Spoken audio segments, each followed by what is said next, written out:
All right, here with Ben Rothwell, do a little interview about his upcoming fight with Gilbert Yvel. All right, Ben, we're going to go back actually before this fight.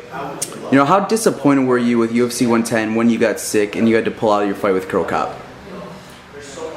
I mean, there's no doubt taking a 15-hour flight there, the 8-week training camp with Duke Roufus, which was one of my harder training camps, being with a coach that really wanted to see Cro Cop punished. And I was headed there to do it. Felt really good about the fight. Felt good about fighting for the Australian crowd. And unfortunately, I was struck down with a intestinal virus.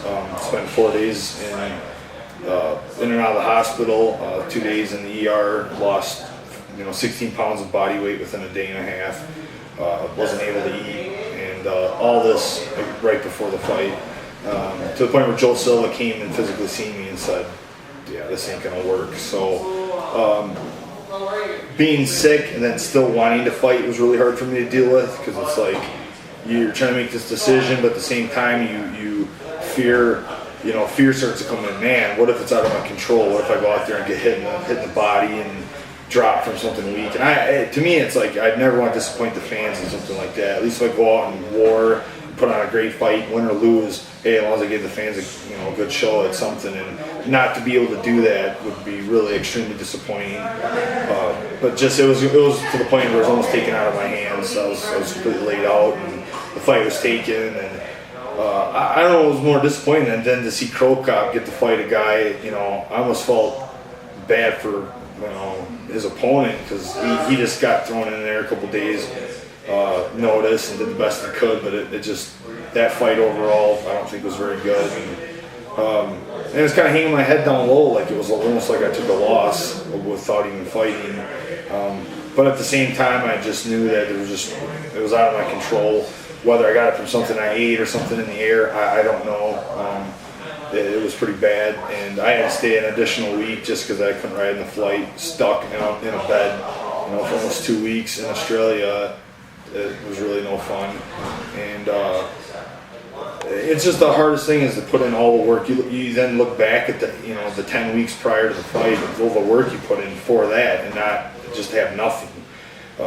It's hard, but at the same time, I've dealt with everything, every kind of loss you could have, and I just always try to learn from it and move on and make the best of it. And luckily, the UFC had seen my situation and seen firsthand that I was something out of my control, and gave me a fight relatively in good time. Making it the June 12th card.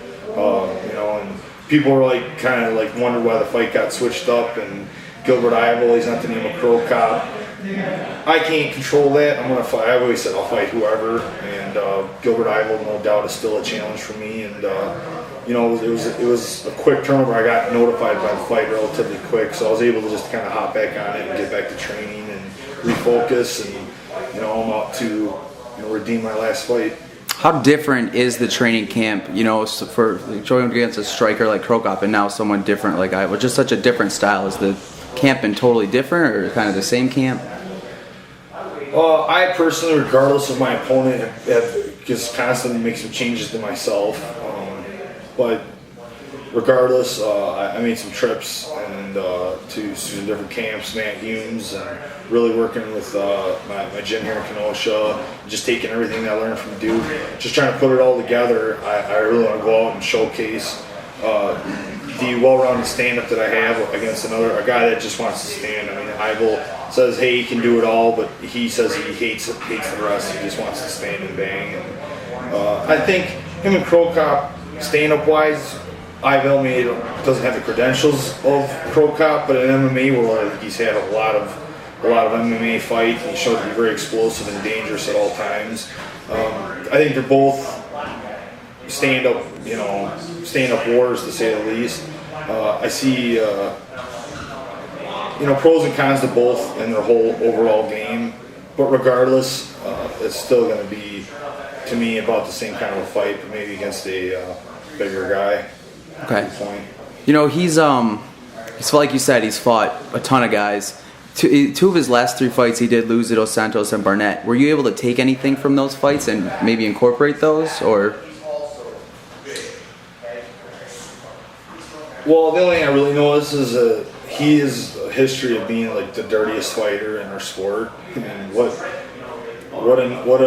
a title to carry. And I just seen him try to be a little more honorable against Barnett and dos Santos. So in that aspect, I just see a guy that wants to come out and have an honorable fight, and people still say watch him. As far as straight up technique, you know, he pretty much sticks to what he does. In all those fights, he comes out and tries to be fast, and he has a couple signature moves that he's really good at that he tries to use. And you know, just in the case of dos Santos and Barnett, they just had different styles and they were just utilizing them really well. I mean, dos Santos is really blown up to be, you know, people gave Cro Cop a lot of garbage right off the get when he lost, and it's just people didn't understand how good dos Santos is, how fast he is, and how well he moves on his feet, and how well he can use his hands. And he was just, you know, better than Yvel that night. And Barnett, obviously, the wrestler, submission wrestling, you know, has a different style, and he was basically able to maul Yvel. So, you know, things to take from both, but as far as points go, I'm only going to say so much. Okay. What should we expect from you next Saturday? Do you have a prediction for the fight? I'm not into predictions, say at least. I don't have a crystal ball. I don't try to be can't think of it right now, but the only thing I know is what I'm going to do, and I know I try to come out and be as exciting as I possibly can, because that's what the fans pay to see, and they mean more to me than any belt or anything, because I know without the fans I wouldn't be able to do this. And like me or not, I'm still going to fight for you to respect me. I'm going to throw myself out there. I'm going to throw myself in the fire and give it everything I got. And you know, I'm pretty sure Yvel, he's going to stand and try to bang and make it a stand-up fight. And you know, people know what I do. I come out and I get in their face one way or another. I'm going to be out to end this fight. Okay. Your last fight that, you know, was just putting aside the Cro Cop thing, was a loss to Cain, but I mean, who kind of hasn't lost him as of right now? If you can beat Gilbert next Saturday, where do you see yourself in the heavyweight picture? You know, just winning one fight still just puts me in the mix. I can be matched up against any other winner. You know, I'm going to have to win a few fights before I can rematch Cain. And from even taking seriously about fighting and beating Cain, I have to go out and make up for that last performance. I didn't show much of anything. You know, people talk about the UFC jitters, and I was like, no, I don't got that. And then I look at my performance and I said, well, maybe I unconsciously was affected because I don't know who that was fighting. And it's 2 times now. It's always been a big hurdle for me getting to the next level. You know, and right before the IFL was a big deal. It was like the first step. Then Affliction UFC is like the next step, and Andrei and Cain have both been like big mental challenges for me, and I just have to be rid of it. I'm ready to go out and just fight, you know, and that's all I got to focus on. And it's basically going to be performance based. How well do I deal with Yvel? How impressive, you know, in a win can I be? And they're going to look at that, and I think they're going to try to match me up, you know, like I said, with another winner. It's going to take a couple wins too before I can get and fight probably the top 3. Finally, why should people pay to watch you fight next Saturday? As I said before, because I fight for the fans. Like, a belt doesn't matter to me. If the fans aren't with you, then you know I don't care. And I'm going to go out there and give everything I got to show them that they're the ones that I fight for. They're why I do this. Excellent. Thanks, Ben.